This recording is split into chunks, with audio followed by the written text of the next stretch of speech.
Urdu audio books .com پر آپ سن رہے ہیں سیرت سرور عالم صلی اللہ علیہ وآلہ وسلم، جلد اول، تالیف مولانا سید ابو العلا مودودی، آواز وجی احمد صدیقی، پروڈیوسر اظہر نیاز۔ باب 3، فصل 2، نبوت محمدی صلی اللہ علیہ وآلہ وسلم کا عقلی ثبوت۔ تھوڑی دیر کے لیے جسمانی آنکھیں بند کر کے تصور کی آنکھیں کھول لیجئے اور 1400 برس پیچھے پلٹ کر دنیا کی حالت پر نظر ڈالیے۔ یہ کیسی دنیا تھی؟ 14 صدیوں پہلے کی دنیا۔ انسان اور انسان کے درمیان تبادلہ خیالات کے وسائل کس قدر کم تھے؟ قوموں اور ملکوں کے درمیان تعلق کے ذرائع کتنے محدود تھے؟ انسان کی معلومات کس قدر کم تھیں؟ اس کے خیالات کس قدر ناقص تھے؟ اس پر وہم اور توہش کا کس قدر غلبہ تھا؟ جہالت کے اندھیرے میں علم کی روشنی کتنی دھندلی تھی اور اس اندھیرے کو دھکیل دھکیل کر کتنی دقتوں کے ساتھ پھیل رہی تھی۔ دنیا میں نہ تار تھا، نہ ٹیلی فون تھا، نہ ریڈیو تھا، نہ ریل اور ہوائی جہاز، نہ مطابع، نہ اشاعت خانے، نہ مدرسوں اور کالجوں کی کثرت تھی، نہ اخبارات اور رسالے شائع ہوتے تھے، نہ کتابیں کثرت سے لکھی جاتی تھیں، نہ کثرت سے ان کی اشاعت ہوتی تھی۔ اس زمانے کے ایک عالم کی معلومات بعض حیثیات سے موجودہ زمانے کے ایک عام آدمی کی بنسبت کم تھیں۔ اس زمانے کی اونچی سوسائٹی کا آدمی بھی موجودہ زمانے کے ایک مزدور کی بنسبت کم شائستہ تھا۔ اس زمانے کا ایک نہایت روشن خیال آدمی بھی آج کل کے تاریخ خیال آدمی سے زیادہ تاریخ خیال تھا۔ جو باتیں آج ہر کس و ناکس کو معلوم ہیں، وہ اس زمانے میں برسوں کی محنت اور تلاش و تحقیق کے بعد بمشکل معلوم ہو سکتی تھیں۔ جو معلومات آج روشنی کی طرح فضا میں پھیلی ہوئی ہیں اور ہر بچے کو ہوش سنبھالتے ہی حاصل ہو جاتی ہیں، ان کے لیے اس زمانے میں سینکڑوں میل کے سفر کیے جاتے تھے اور عمریں اس کی جستجو میں بیت جاتی تھیں۔ جن باتوں کو آج اوہام و خرافات سمجھا جاتا ہے، وہ اس زمانے کے حقائق تھے۔ جن افعال کو آج ناشائستہ اور وحشیانہ کہا جاتا ہے، وہ اس زمانے کے عام معمولات تھے۔ جن طریقوں سے آج انسان کا ضمیر نفرت کرتا ہے، وہ اس زمانے کے اخلاقیات میں نہ صرف جائز تھے، بلکہ کوئی شخص یہ خیال بھی نہ کر سکتا تھا کہ ان کے خلاف بھی کوئی طریقہ ہو سکتا ہے۔ انسان کی عجائب پرستی اس قدر بڑھی ہوئی تھی، وہ کسی چیز میں اس وقت تک کوئی صداقت، کوئی بزرگی تسلیم ہی نہ کر سکتا تھا جب وہ فوق الفطرت نہ ہو، خلاف عادت نہ ہو، غیر معمولی نہ ہو۔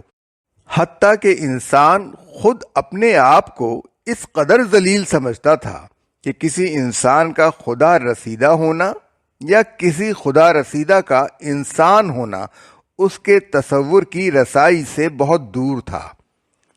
سرزمین عرب کے احوال۔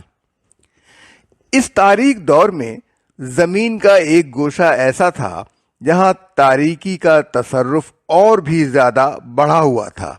جو ممالک اس زمانے کے معیار تمدن کے لحاظ سے متمدن تھے، ان کے درمیان عرب کا ملک سب سے الگ تھلگ پڑا ہوا تھا۔ اس کے ارد گرد ایران، روم اور مصر کے ملکوں میں علوم و فنون اور تہذیب و شائستگی کی کچھ روشنی پائی جاتی تھی، مگر ریت کے بڑے بڑے سمندروں نے عرب کو ان سے جدا کر رکھا تھا۔ عرب سوداگر اونٹوں پر مہینوں کی مسافت طے کر کے ان ملکوں میں تجارت کے لیے جاتے تھے اور صرف اموال کا تبادلہ کر کے واپس آ جاتے تھے۔ علم و تہذیب کی کوئی روشنی ان کے ساتھ نہ آتی تھی۔ ان کے ملک میں نہ کوئی مدرسہ تھا، نہ کتب خانہ، نہ لوگوں میں تعلیم کا چرچا تھا، نہ علوم و فنون سے کوئی دلچسپی تھی۔